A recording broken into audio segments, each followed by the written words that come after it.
जय श्री राधे। हरे कृष्णा। एकादशी के जिस व्रत से पापों को अंकुश लग जाए उस व्रत को पापांकुशा एकादशी कहा जाता है। और ये पवित्र पापांकुशा एकादशी आश्विन माह के शुक्ल पक्ष की एकादशी होती है। वनवास से लौटने के बाद भगवान श्री राम और उनके भाई भरत का मिलाप भी इसी एकादशी तिथि को हुआ था। इस वजह से इस पवित्र तिथि का महत्व और भी अधिक बढ़ जाता है। इस दिन भगवान पद्मनाभ की पूजा अर्चना की जाती है, जिससे अक्षय पुण्य की प्राप्ति और सुख समृद्धि में वृद्धि होती है। पापांकुशा एकादशी का व्रत करने से जप तप के समान फल की प्राप्ति होती है और 3 पीढ़ियों को पापों से मुक्ति मिल जाती है। मान्यता है इस एकादशी का व्रत करने से चंद्रमा के अशुभ प्रभाव से भी मुक्ति मिलती है और सौभाग्य में वृद्धि होती है। इस दिन व्रत करने वाले व्यक्ति को यमलोक में किसी प्रकार की यातनाएं नहीं सहनी पड़ती। भगवान श्री कृष्ण ने धर्मराज युधिष्ठिर को इस एकादशी का महत्व बताते हुए कहा है कि यह एकादशी पापों का निरोध करती है, अर्थात पाप कर्मों से मनुष्य की रक्षा करती है। पाप रूपी हाथ को व्रत के पुण्य रूपी अंकुश से बांधने के कारण इस व्रत का नाम पापांकुशा एकादशी पड़ा। सनातन धर्म में कोई भी व्रत बिना कथा के पूरा नहीं माना जाता, इसलिए एकादशी व्रत रखने वाले सभी भक्तों को पापांकुशा एकादशी की इस कथा का श्रवण भी अत्यंत सच्चे मन से करना चाहिए। प्रिय श्रोताओं, अब हम सभी भगवान श्री लक्ष्मी नारायण का ध्यान करते हुए पापांकुशा एकादशी व्रत कथा का श्रवण कर कथा सुनने का समस्त पुण्य भगवान के श्री चरणों में समर्पित करते हैं। आश्विन माह के कृष्ण पक्ष की इंदिरा एकादशी व्रत का महात्म्य सुनने के बाद धर्मराज युधिष्ठिर की जिज्ञासा और बढ़ गई। तब उन्होंने हाथ जोड़कर भगवान मधुसूदन से पूछा कि हे मधुसूदन, अब आप कृपा करके ये भी बतलाइए कि आश्विन के शुक्ल पक्ष में किस नाम की एकादशी होती है। तब भगवान श्री कृष्ण बोले, राजन, आश्विन के शुक्ल पक्ष में जो एकादशी होती है वह पापांकुशा के नाम से विख्यात है। वह सब पापों को हरने वाली और उत्तम है। उस दिन संपूर्ण मनोरथ की प्राप्ति के लिए मनुष्यों को स्वर्ग और मोक्ष प्रदान करने वाले पद्मनाभ संज्ञक मुझ वासुदेव का पूजन करना चाहिए। जितेंद्रिय मुनि चिरकाल तक कठोर तपस्या करके जिस फल को प्राप्त करता है वह उस दिन भगवान गरुड़ ध्वज को प्रणाम करने से ही मिल जाता है। पृथ्वी पर जितने तीर्थ और पवित्र देवालय हैं उन सब के सेवन का फल भगवान विष्णु के नाम कीर्तन मात्र से ही मनुष्य प्राप्त कर लेता है। जो शारंग धनुष धारण करने वाले सर्वव्यापक भगवान जनार्दन की शरण में जाते हैं उन्हें कभी यमलोक की यातना नहीं भुगतनी पड़ती। यदि अन्य कार्य के प्रसंग से भी मनुष्य एकमात्र एकादशी को उपवास कर ले तो उसे कभी यम यातना नहीं प्राप्त होती। जो पुरुष विष्णु भक्त होकर भगवान शिव की निंदा करता है वह भगवान विष्णु के लोक में स्थान नहीं पाता, उसे निश्चय ही नरक में गिरना पड़ता है। इसी प्रकार यदि कोई शैव या पाशुपत होकर भगवान विष्णु की निंदा करता है तो वह घोर रौरव नरक में डालकर तब तक पकाया जाता है जब तक कि 14 इंद्रों की आयु पूरी नहीं हो जाती। ये एकादशी स्वर्ग और मोक्ष प्रदान करने वाली, शरीर को निरोग बनाने वाली तथा सुंदर स्त्री, धन और मित्र देने वाली है। राजन, एकादशी को दिन में उपवास और रात्रि में जागरण करने से अनायास विष्णु धाम की प्राप्ति हो जाती है। हे युधिष्ठिर, वह पुरुष मात्र पक्ष की 10, पिता के पक्ष की 10 और स्त्री के पक्ष की 10 पीढ़ियों का भी उद्धार कर देता है। एकादशी व्रत करने वाले मनुष्य दिव्य रूपधारी, चतुर्भुज, गरुड़ की ध्वजा से युक्त, हार से सुशोभित और पीतांबरधारी होकर भगवान श्री विष्णु के धाम को जाते हैं। आश्विन के शुक्ल पक्ष में पापांकुशा का व्रत करने मात्र से ही मनुष्य सब पापों से मुक्त होकर श्री हरि के लोक में जाता है। जो पुरुष सुवर्ण, तिल, भूमि, गऊ, अन्न, जल, जूते और छाते का दान करता है वह कभी यमराज को नहीं देखता। राजन, दरिद्र पुरुष को भी चाहिए कि वह यथाशक्ति स्नान, दान आदि क्रिया करके अपने प्रत्येक दिन को सफल बनाए। जो होम, स्नान, जप, ध्यान और यज्ञ आदि पुण्य कर्म करने वाले हैं उन्हें भयंकर यम यातना नहीं देखनी पड़ती। लोक में जो मानव दीर्घायु, धनाढ्य और कुलीन तथा निरोगी देखे जाते हैं वे पहले के पुण्यात्मा हैं। पुण्यकर्ता पुरुष ऐसे ही देखे जाते हैं। इस विषय में अधिक कहने से क्या लाभ युधिष्ठिर। मनुष्य पाप से दुर्गति में पड़ते हैं और धर्म से स्वर्गलोक को जाते हैं। राजन, तुमने मुझसे जो कुछ पूछा था उसके अनुसार पापांकुशा का महात्म्य मैंने वर्णन कर दिया।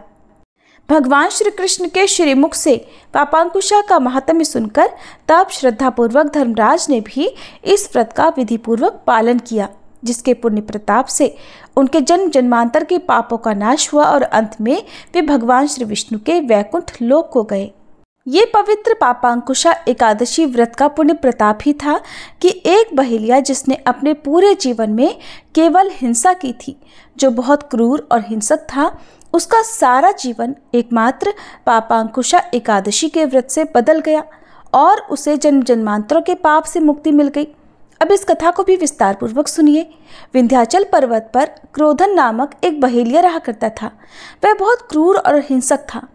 उसका सारा जीवन हिंसा, लूटपाट, मद्यपान और गलत संगति में ही बीता था। एक दिन अचानक उसे जंगल में तपस्या करते हुए अंगिरा ऋषि मिले। उसने अंगिरा ऋषि से कहा कि मेरा कर्म बहेलिये का है, इस कारण हे मुनिवर, मुझे तो न जाने कितने ही निरीह पशु पक्षियों को मारना पड़ा है। मैंने जीवन भर पाप कर्म ही किए हैं, इसलिए मुझे तो नरक में ही जाना पड़ेगा। कृपा कर आप मुझे कोई ऐसा उपाय बताइए जिससे मेरे सारे पाप मिट जाएं और मोक्ष की प्राप्ति हो। उसके निवेदन करने पर महर्षि अंगिरा ने उसे आश्विन शुक्ल की पापांकुशा एकादशी का विधि पूर्वक व्रत करने को कहा। तब महर्षि अंगिरा के द्वारा बताए गए विधान अनुसार उस बहेलिये ने पापांकुशा एकादशी व्रत को विधि विधान से किया।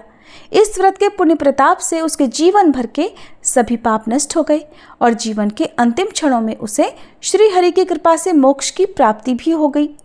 इस प्रकार यदि पापी से पापी व्यक्ति भी अपने पापों का प्रायश्चित करते हुए पापांकुशा एकादशी व्रत करता है और इस कथा का श्रवण करता है, भगवान श्री हरि की कृपा से उसके सभी पाप कट जाते हैं।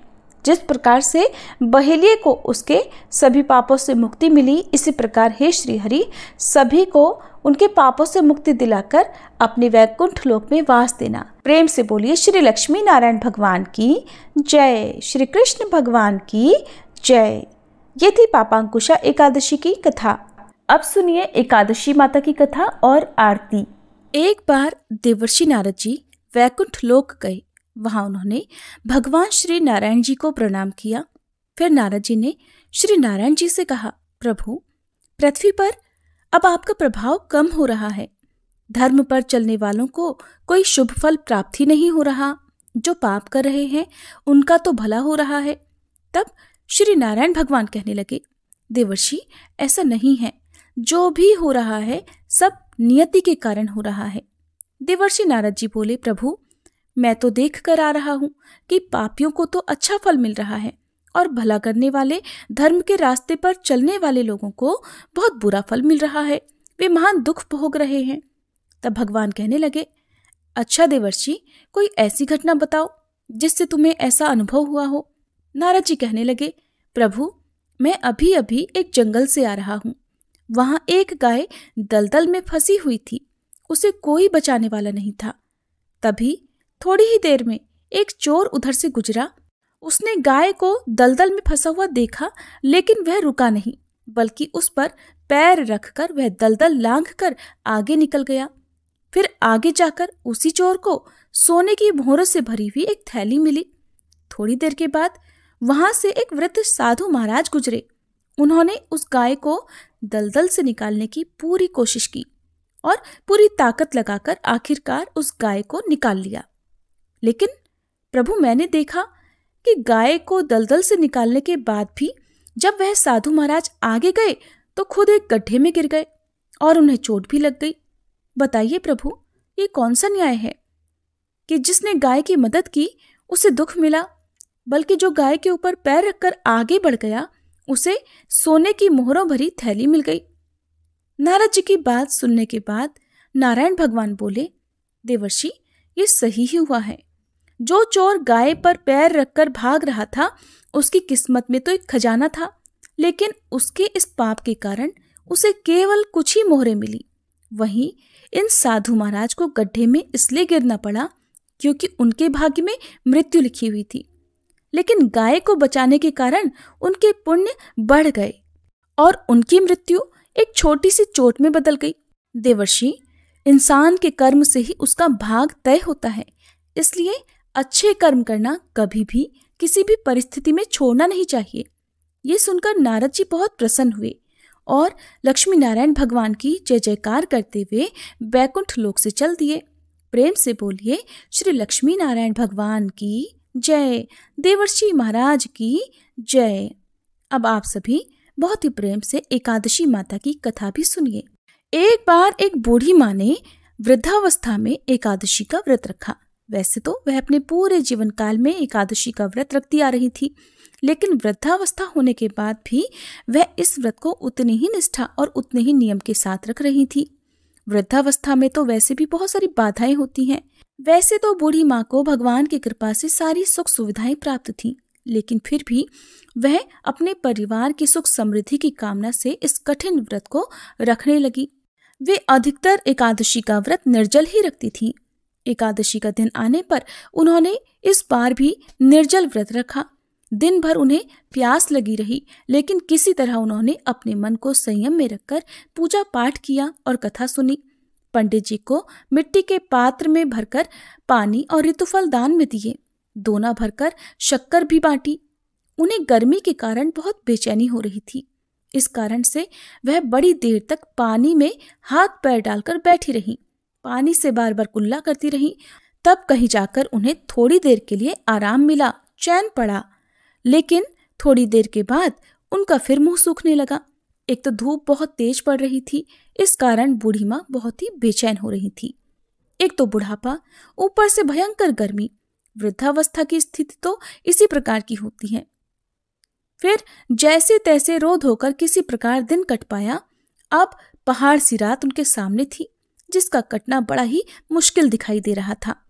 चारपाई पर पड़े पड़े भी शांति नहीं मिल रही थी और बूढ़ी माँ प्यास के मारे बार बार करवट बदल रही थी। कई बार वे घर से बाहर जाती, फिर अंदर आ जाती। न उन्हें घर के बाहर शांति मिल रही थी, न अंदर।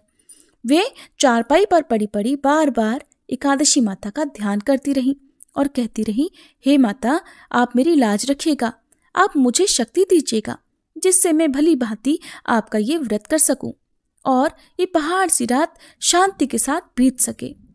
प्यास के कारण बूढ़ी माँ की बेचैनी तो बढ़ ही रही थी।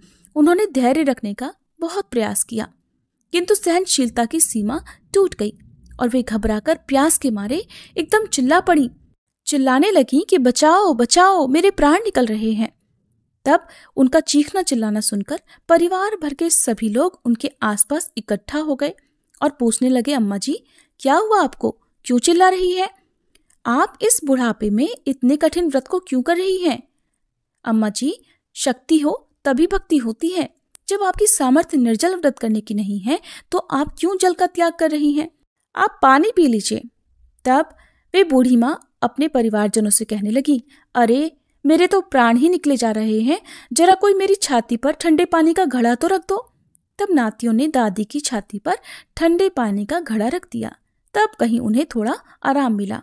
थोड़ी देर के लिए उन्होंने अपनी आंखें बंद कर ली। इधर एकादशी माता ने सोचा कि ये तो बूढ़ी अम्मा है और बहुत नियम पालन के साथ व्रत भी रखती हैं, चलकर इनकी परीक्षा ली जाए। तब वे आधी रात को मुर्गा बनकर टेर लगाने लगी। अपने घर के द्वार पर मुर्गे की आवाज सुनकर दादी जल्दी से उठी। सोचा शायद सुबह हो गई, लेकिन जब बाहर जाकर देखा तो देखा आसमान में तो उन्हें कहीं भी प्रातःकालीन तारा दिखाई नहीं दिया। वे सोचने लगी कि ये मुर्गा क्यों और कैसे बोल रहा है। उन्हें प्यास तो लग रही थी, अब थोड़ा बहुत उनका मन भी बेचैन होने लगा, किंतु आखिरकार उन्होंने दृढ़ निश्चय किया कि अब तो मैं व्रत पूरा करके ही पानी पीऊंगी, भले ही मेरे प्राण निकल जाएं। ये सोचकर वो फिर से चारपाई पर निढाल होकर लेट गई। थोड़ी ही देर में एकादशी माता ने उनकी फिर से परीक्षा लेनी चाहिए और वे एक छोटी सी बालिका बनकर एक गिलास में शरबत लेकर उनके सिरहाने खड़ी हो गई और जोर से आवाज लगाकर कहने लगी, दादी जी, सवेरा हो गया है, आप हाथ मुंह धोकर ये शरबत पी लीजिए। पहले तो शरबत का गिलास देखकर बूढ़ी माँ का मन ललचा गया, किंतु अचानक उन्हें याद आया कि उन्होंने तो निर्जल एकादशी का व्रत रखा है। फिर उन्होंने सोचा कि मैं तो किसी भी प्रकार से अभी शरबत नहीं पी सकती हूँ। ये सोचकर वो शांति से अपनी चारपाई पर फिर लेट गई। जब बहुत तेज की प्यास लगती है तो चारों ओर पानी ही पानी दिखाई देता है, यहाँ तक कि सपने भी पानी के ही आते हैं। पानी पीने की तड़प इतनी थी कि थोड़ी ही देर के बाद में बूढ़ी माँ को ऐसा लगा मानो किसी ने उन्हें पानी के कुएं में पटक दिया हो, और वे बहुत देर तक उस कुएं में पानी में हाथ पांव चलाती रहीं, किंतु उन्होंने अपने मुंह में पानी की एक बूंद भी नहीं जाने दी, और वे दृढ़तापूर्वक एकादशी व्रत का पालन करती रहीं। थोड़ी ही देर में न जाने कहां से सामने आग जलती दिखाई दी, जिससे उन्हें बहुत ज्यादा गर्मी लगने लगी और मारे प्यास के उनका गला सूखने लगा, उनके प्राण निकलने लगे। किंतु बूढ़ी माँ का कोई कुछ भी नहीं बिगाड़ पाया। वे जहां की तहां मुस्कुराती हुई सी बैठी रहीं। थोड़ी देर में बाहर उजाला होने लगा, ऐसा लगा मानो सवेरा हो गया हो।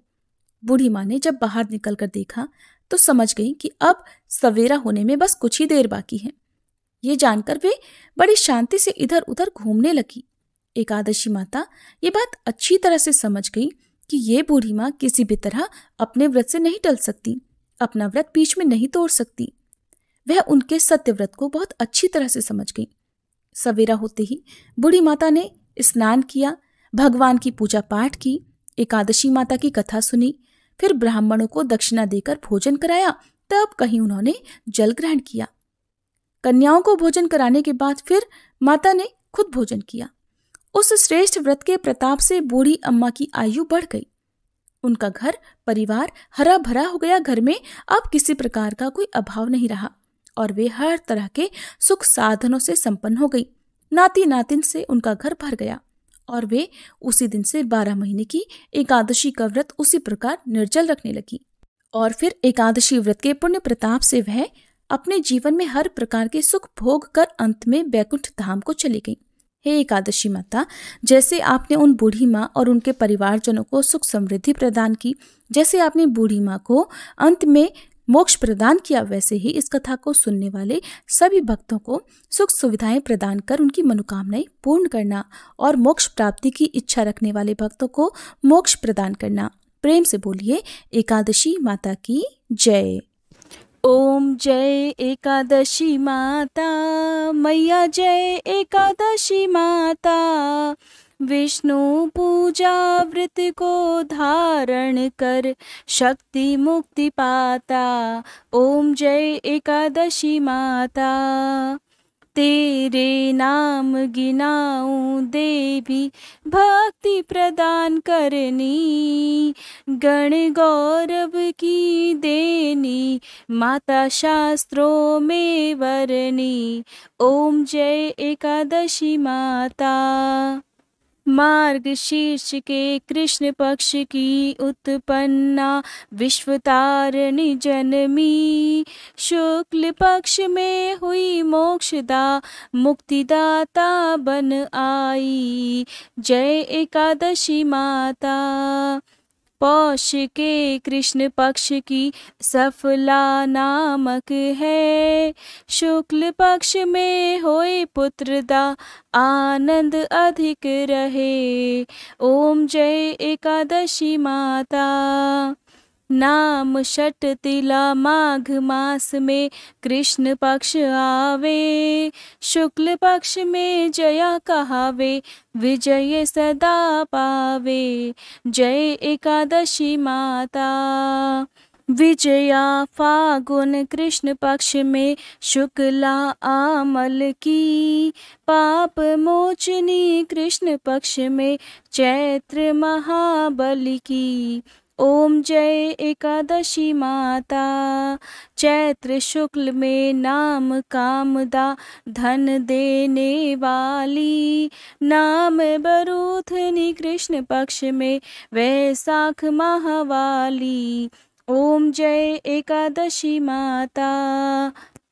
शुक्ल पक्ष में होए मोहनी अपरा ज्येष्ठ कृष्ण पक्षी, नाम निर्जला सब सुख करनी, शुक्ल पक्ष रखी।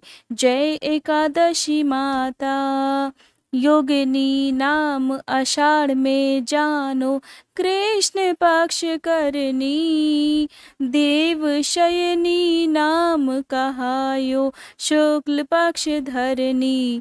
जय एकादशी माता। कामिका श्रावण मास में आवे, कृष्ण पक्ष कहिए। श्रावण शुक्ला होए पवित्रा, आनंद से रहिए। जय एकादशी माता।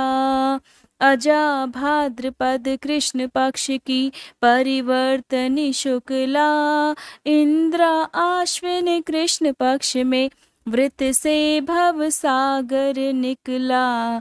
जय एकादशी माता। पापांकुशा है शुक्ल पक्ष में आप हरनहारी, रमा कार्तिक में आवे सुखदायक भारी। ओम जय एकादशी माता। देवोत्थानी शुक्ल पक्ष की दुखनाशक मैया, पावन मास में करु विनती पार करो नैया। ओम जय एकादशी माता। परमा कृष्ण पक्ष में होती जन मंगल करनी, शुक्ल पक्ष में होए पद्मनी दुख दारिद्र हरनी। ओम जय एकादशी माता। जो कोई आरती एकादशी की भक्ति सहित गावे, जन गुर्दिता स्वर्ग का वासा निश्चय वह पावे। ओम जय एकादशी माता। मैया जय एकादशी माता। ओम जय एकादशी माता।